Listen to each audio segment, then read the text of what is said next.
Bonsoir la famille Lapienne, bienvenue sur votre chaîne Pat de Mars. Une vidéo sur le débrief du match qui s'est déroulé hier soir à l'Orange Vélodrome entre l'Olympique de Marseille et la Auxerre. Victoire de l'Olympique de Marseille 2-1 qui garde sa seconde place, qui se rapproche du PSG qui a été battu face à Lorient sur leur pelouse 3-1 de 5 points, qui met une petite distance entre nous et le RC Lens qui se déplacera mardi soir à Toulouse de 4 points. Par contre, Monaco, 9 points. Au revoir. Donc normalement, la deuxième place devrait se jouer entre nous et le Racing Club de Lens. Donc revenons sur ce match que l'OM a eu non sans mal à gagner. Donc après la défaite du PSG, comme je disais, au Parc des Princes face à Lorient 1-3, la 33e journée de Ligue 1 se poursuivait avec une nouvelle affiche de prestige entre l'OM et la Auxerre au stade Vélodrome. Les Olympiens pouvaient prendre 4 points d'avance sur Lens, son adversaire samedi prochain, qui jouera contre Toulouse, comme je disais, mardi soir, en cas de victoire. De leur côté, les Auxerrois devaient également s'imposer pour mettre une distance définitive sur la zone rouge. Donc on va faire le déroulé du match. Le club phocéen mettait d'ailleurs une pression considérable sur la défense des Auvergnats. Les joueurs d'Igor Tudor multipliaient les situations chaudes devant les cages gardées par Andrei Radou, mais il manquait de précision pour ouvrir le score à l'image de la tête de Sead Kolasinac dès la 10e minute. Mais surtout des frappes de Vitinha à la 12e et 17e, ou bien encore la tentative d'Alexis Sanchez à la 19e. Après avoir laissé passer l'orage, les coéquipiers de Birama Touré venaient troubler la domination territoriale de leurs adversaires en surprenant tout le monde. Sur un coup franc, lointain des Auxerrois, Paul Lopez repoussait du poids directement sur le capitaine des Auvergnats. À 25 mètres du but, ce dernier trompait le gardien olympien d'une magnifique reprise du plat du pied magistral qui terminait sa course dans la lucarne. 0-1 à la 33e minute de jeu. Face aux 13 tirs non cadrés de l'OM en première période, Auxerre trouvait donc le moyen d'ouvrir le score sur sa première frappe de la rencontre. Au retour des vestiaires, pour relancer son équipe, l'entraîneur olympien Igor Tudor tentait un coup de poker en faisant rentrer Nuno Tavares à la place d'Issa Caboret à la 45e minute. Comme en première période, les Phocéens prenaient tout de suite le contrôle du jeu et du ballon. Vitinha trouvait notamment le cadre pour la première fois de la soirée pour l'OM, mais sa tentative, trop timide, ne surprenait pas Andreu Radou à la 49e. Alors que l'arbitre ne sifflait pas de pénalty pour les locaux après une main de Théo Pelnard dans sa surface à la 51e, le nouvel entrant pour les Olympiens trouvait le poteau suite à un bon centre de Sengizunder à la 56e minute de jeu. Après ce nouvel échec, les coéquipiers de Valentin Rongier continuaient de mettre la pression sur l'arrière-garde auxerroise, mais les occasions se raréfiaient. À l'aube du dernier quart d'heure, Nyang cédait sa place à Mathis Ablim après être resté largement au sol dans cette rencontre, à la 68e minute de jeu.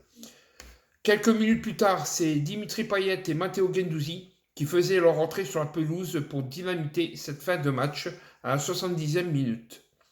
Une très bonne idée, puisque l'OM renversait complètement la situation peu après.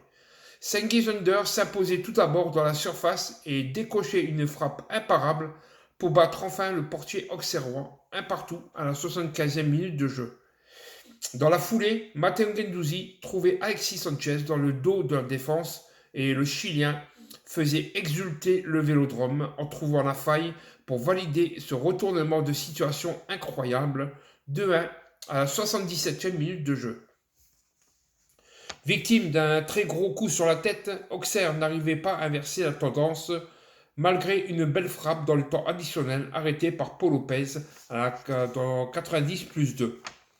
Donc au classement, l'OM prend une belle avance sur Lens qui jouera Toulouse mardi à cause de la finale de la Coupe de France disputée ce samedi face à Nantes. Victoire toulousaine, comme je disais, 5-1. Et grâce à cette victoire, l'OM et Lens se retrouveront d'ailleurs le week-end prochain lors de la 34e journée de Ligue 1 sur un choc prestigieux entre les deux plus sérieux concurrents du PSG. Donc on va revenir sur l'homme du match, qui est bien sûr Cengiz Under. Il a fait une grosse activité dès l'entame de la rencontre, notamment sur les coups de pied arrêtés et sur ses nombreux centres tentés. À plusieurs reprises, il est parvenu à amener du danger en trouvant Kolasinac de la tête ou encore Vitinha dans les espaces. Le Turc s'est montré le plus entreprenant dans l'animation, mais surtout le plus constant. Avec 83% de passes réussies, il a tout fait pour pousser son équipe vers l'égalisation. Il est le sauveur logique de son équipe en inscrivant l'égalisation. Indispensable à la création, décisive à la finition, meilleur Marseillais de la soirée. Donc, je vais vous donner la note du match. Donc, c'est 7 sur 10. Donc, dans une chaude ambiance au stade de l'Odrome, ce match a été vivant.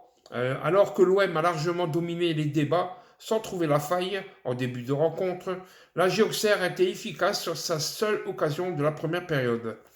Dos mur, les Phocéens ont longtemps eu du mal à emballer la rencontre lors du second acte, avant une explosion à la fin.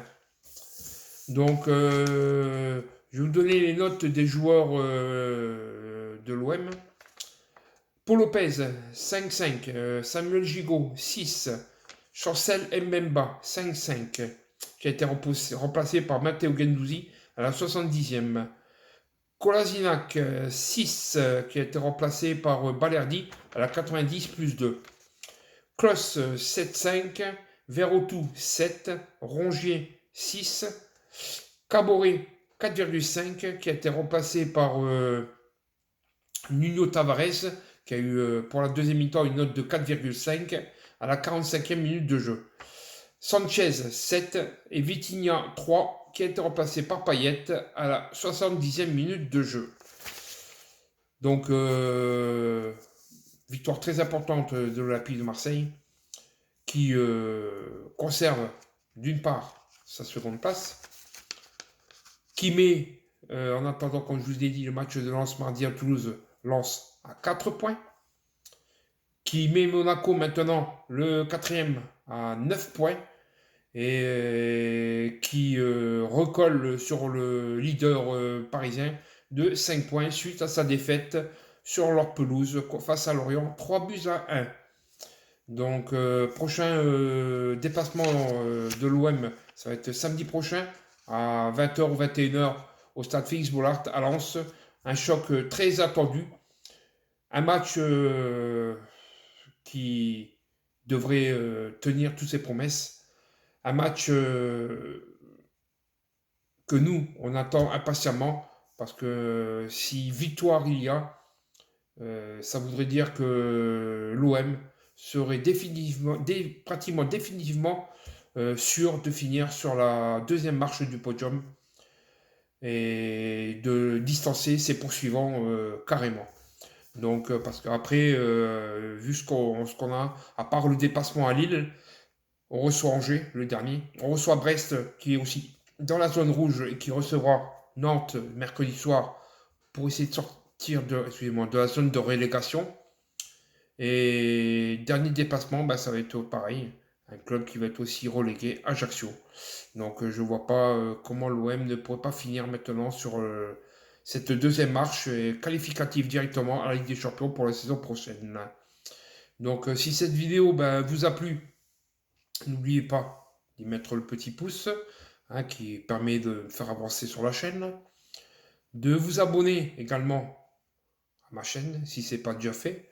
Et d'activer la cloche pour toujours suivre mes prochaines vidéos avant match et débriefs ou des fois ce qui passe sur le club de l'Olympique de Marseille. Allez la famille, Forza OM!